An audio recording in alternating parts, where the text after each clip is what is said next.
বেপরোয়া নেতানিয়াহুর দখলদার ইসরায়েলি বাহিনীর সাথে ইরান ফিলিস্তিন হামাস যোদ্ধাদের চলছে তুমুল লড়াই।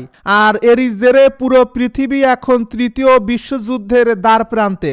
শুরুতেই থাকছে রকেট হামলার ভয়ে হাসপাতালের আন্ডারগ্রাউন্ডে নেতানিয়াহু। আরও জানাবো মার্কিন রণতরীতে ক্ষেপণাস্ত্র হামলার দাবি। এদিকে ভারত পাকিস্তান ছায়াযুদ্ধে গুপ্ত হত্যা রাস। জানিয়ে দিব ইয়েমেনের হুতি নিয়ন্ত্রিত অঞ্চলে যুক্তরাষ্ট্রের অভিযান। সর্বশেষ জানিয়ে দিব বেন গুরিয়ন বিমানবন্দর বিদ্যুৎ কেন্দ্রে হামলা, বাদ যায়নি মার্কিন বিমানবাহী রণতরীও। শুনছিলেন হাতে পাওয়া আপডেট আন্তর্জাতিক সংবাদের শিরোনাম, এবারে বিস্তারিত। তবে তার আগে অনুরোধ রইল ভিডিওটিতে একটি লাইক দিন এবং কমেন্ট করে জানিয়ে দিন ভিডিও সম্পর্কে আপনার মূল্যবান মতামত। আরও জানিয়ে দিন ভিডিওটি কোথা থেকে দেখছেন বা কোন জেলা থেকে দেখছেন। রকেট হামলার ভয়ে হাসপাতালের আন্ডারগ্রাউন্ডে নেতানিয়াহু। ইসরায়েলের প্রধানমন্ত্রী বেঞ্জামিন নেতানিয়াহু প্রোস্টেটের অস্ত্রোপচারের পর জীবনের নিরাপত্তার জন্য জেরুজালেমের হাদাসা মেডিকেল সেন্টারের আন্ডারগ্রাউন্ড ওয়ার্ডে অবস্থান করছেন।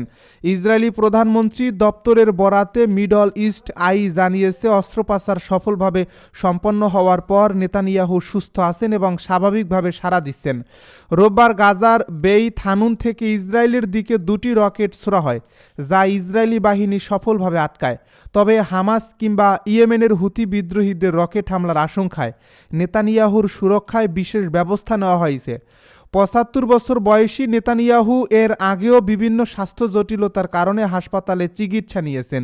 গত মার্চে তার হার্নিয়ার অস্ত্রোপচার হয়, আর গত বছর হৃৎপিণ্ডে ব্লক ধরা পড়ায় পেস মেকার স্থাপন করা হয়েছিল। এছাড়া পানির শূন্যতার কারণে হাসপাতালে ভর্তি হওয়ার সময় তার স্বাস্থ্য নিয়ে বিতর্ক তৈরি হয়। মার্কিন রণতরীতে ক্ষেপণাস্ত্র হামলার দাবি। মার্কিন বিমানবাহী একটি রণতরীতে ক্ষেপণাস্ত্র হামলার দাবি করেছে ইয়েমেনের হুতি আনসারুল্লাহ সমর্থিত সশস্ত্র বাহিনী। মঙ্গলবার এক বিবৃতিতে ইয়েমেনের সামরিক বাহিনীর মুখপাত্র ব্রিগেডিয়ার জেনারেল ইয়াহিয়া সারি বলেন, এই হামলায় ক্রুজ ক্ষেপণাস্ত্রের পাশাপাশি বহু সংখ্যক কামিকাজি ড্রোন ব্যবহার করা হয়। জেনারেল সারি আরও বলেন, ইয়েমেনের যোদ্ধারা মার্কিন নৌবাহিনীর ইউএসএস হ্যারি এস ট্রুম্যান বিমানবাহী রণতরীতে হামলা চালিয়েছে। মার্কিন বিমান বাহিনী ইয়েমেনের বিরুদ্ধে একটি বড় বিমান হামলা চালানোর প্রস্তুতি নিচ্ছিল বলেও দাবি করেন তিনি।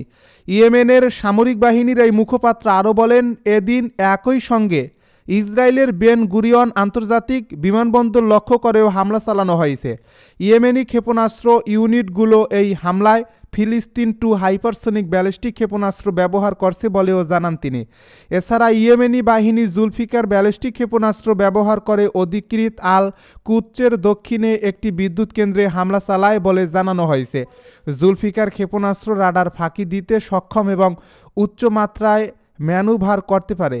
এই ক্ষেপণাস্ত্রের পাল্লা ২০০০ কিলোমিটারেরও বেশি। এদিকে ইসরায়েলি সেনাবাহিনী বলছে, তারা ইয়েমেন থেকে ছোড়া ক্ষেপণাস্ত্র আকাশ প্রতিরক্ষা ব্যবস্থার মাধ্যমে আটকে দিয়েছে। ক্ষেপণাস্ত্রগুলো ইসরায়েলের আকাশে প্রবেশের আগেই আকাশ প্রতিরক্ষা ব্যবস্থা সেগুলোকে শনাক্ত করে এবং আকাশেই ধ্বংস করে। তবে তেল আবিব জুড়ে সতর্কতা সাইরেন বেজে ওঠার কথা জানিয়েছে বিভিন্ন সংবাদ মাধ্যম। এ বিষয়ে ইসরায়েলের সেনাবাহিনী বলছে, ধ্বংস হওয়া ক্ষেপণাস্ত্রের টুকরো বাসিন্দাদের উপর পড়ার ভয়ে সতর্কতা জারি করা হয়। এ সময় লোকজন নিরাপদ স্থানে সরে যান। একটি সামরিক বিবৃতিতে এ দাবি করেছে বেনিয়ামিন নেতানিয়াহুর বাহিনী। ভারত পাকিস্তান ছায়াযুদ্ধে গুপ্ত হত্যা রাস। প্রতিবেশী দেশ পাকিস্তানে ভয়ঙ্কর গুপ্ত হত্যা চালাচ্ছে ভারত। মঙ্গলবার মার্কিন সংবাদ মাধ্যম ওয়াশিংটন পোস্ট এসব গুপ্ত হত্যার তথ্য নিয়ে প্রতিবেদন প্রকাশ করছে। এতে বেশ কয়েকজন ব্যক্তির কথা উল্লেখ করা হয়েছে, যারা বিভিন্ন সময় ভারতের অপর অথবা তাদের এজেন্টের উপর হামলার সঙ্গে জড়িত ছিলেন। তাদের এখন পাকিস্তানি ও আফগান এজেন্টের মাধ্যমে হত্যার চেষ্টা করছে নয়াদিল্লি, যা বর্তমান প্রধানমন্ত্রী নরেন্দ্র মোদীর অধীনে ২০২১ সালে শুরু হয়েছে। আমির সরফরাজ নামে এক ব্যক্তি ২০১১ সালে লাহোর কারাগারে এক ভারতীয় গুপ্তচরকে পিটিয়ে হত্যা করেছিলেন। ওই সময় তার উপর ছিল মৃত্যুদণ্ডের রায়, কিন্তু এ হত্যাকাণ্ডের পর তাকে মুক্তি দেওয়া হয়। এতে ভারত মনে করে তাদের গুপ্তচরকে পরিকল্পিতভাবে হত্যা করছে পাকিস্তানের গোয়েন্দা সংস্থা। ওই ঘটনার প্রতিশোধ নিতে সরফরাজকে ভাড়াটে খুনি দিয়ে হত্যা করায় ভারত।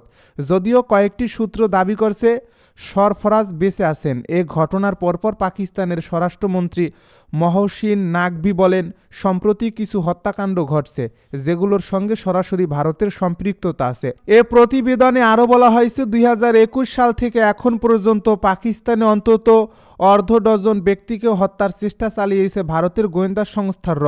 শুধু তাই নয়, যুক্তরাষ্ট্র ও কানাডায় খালিস্তানপন্থী শিখ নেতাদেরও হত্যার চেষ্টা চালিয়েছে তারা। গুপ্ত হত্যার বিষয়টি সফল হয় কিনা সেটি দেখতে ভারত পাকিস্তানে পরীক্ষা চালিয়েছে। এরপর তারা পশ্চিমা দেশগুলোতে গিয়ে শিখ নেতাদের হত্যার পরিকল্পনা করেছে। পাকিস্তানের এক কর্মকর্তা বলেছেন, তাদের দেশে ভারত যেসব গুপ্ত হত্যা চালিয়েছে সেগুলোর বিস্তারিত এর আগে আর এভাবে প্রকাশ করা হয়নি, কারণ এতে করে তাদের গোয়েন্দা সক্ষমতা নিয়ে প্রশ্ন উঠবে। কিন্তু অনেকে বিষয়টি আর চেপে রাখতে চাইছেন না, কারণ মোদির অধীনে ভারত এখন পরাশক্তিতে পরিণত হচ্ছে।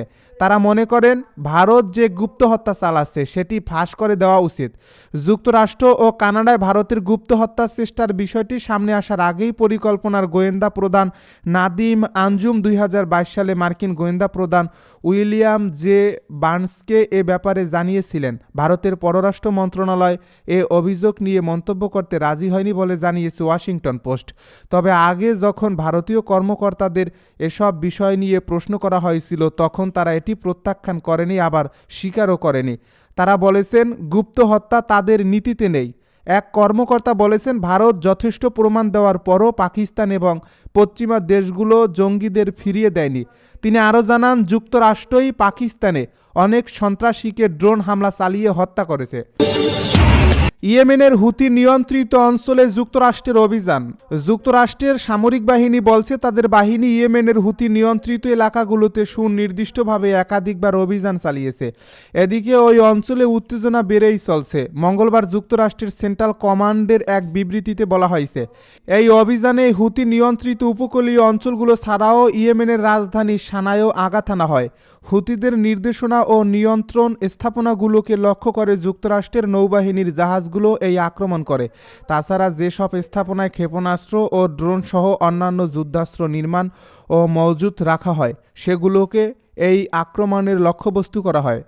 যুক্তরাষ্ট্রের এ বিবৃতিতে আরও বলা হয়েছে, যেসব স্থাপনাকে লক্ষ্য করে এবার আক্রমণ চালানো হয় সেগুলোকে এর আগে হুতিদের তৎপরতার জন্য ব্যবহার করা হয়েছিল, যেমন লোহিত সাগর ও এডেন উপসাগরে যুক্তরাষ্ট্রের নৌবাহিনীর যুদ্ধ জাহাজ ও বাণিজ্যিক জাহাজে আক্রমণ চালানো হয়েছিল। যুক্তরাষ্ট্রের সেন্ট্রাল কমান্ডো বলেছে, এই অভিযানগুলো ইরান সমর্থিত হুতিদের আঞ্চলিক অংশীদারদের এবং ওই অঞ্চলে সামরিক ও বাণিজ্যিক জলযানগুলোকে হুমকির সম্মুখীন করার প্রচেষ্টাকে খর্ব করার জন্য সেন্ট্রাল কমান্ডের প্রচেষ্টার অংশ। হুতিদের একজন মুখপাত্র এই অভিযানকে একটি স্বাধীন রাষ্ট্রের সার্বভৌমত্বের নির্লজ্জ লঙ্ঘন ও ইসরায়েলের প্রতি নির্লজ্জ সমর্থন বলে অভিহিত করে।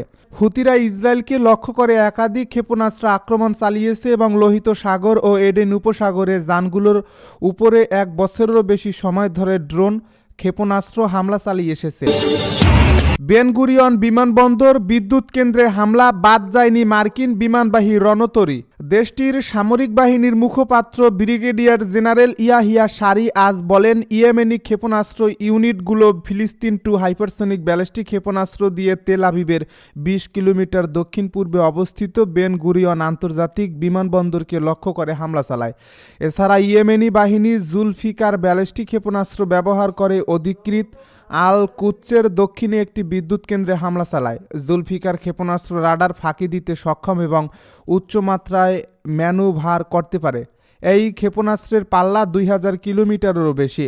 সারি উল্লেখ করেন, প্রতিশোধমূলক এসব হামলা সফল এবং কাঙ্ক্ষিত লক্ষ্য অর্জিত হয়েছে। এদিকে ইয়েমেনের নৌবাহিনী, ক্ষেপণাস্ত্র বাহিনী এবং ড্রোন ইউনিট মার্কিন নৌবাহিনীর ইউএসএস হ্যারি এস ট্রুম্যান বিমানবাহী যুদ্ধজাহাজের বিরুদ্ধে বহুমুখী অভিযান চালিয়েছে। জেনারেল সারি জানান, এই হামলায় বহু সংখ্যক কামিকাজি ড্রোনের পাশাপাশি ক্রুজ ক্ষেপণাস্ত্র ব্যবহার করা হয়। মার্কিন বাহিনী ইয়েমেনের বিরুদ্ধে একটি বড় বিমান হামলা চালানোর প্রস্তুতি নিচ্ছিল বলে খবর পাওয়ার পর এই হামলা চালানো হয়েছে।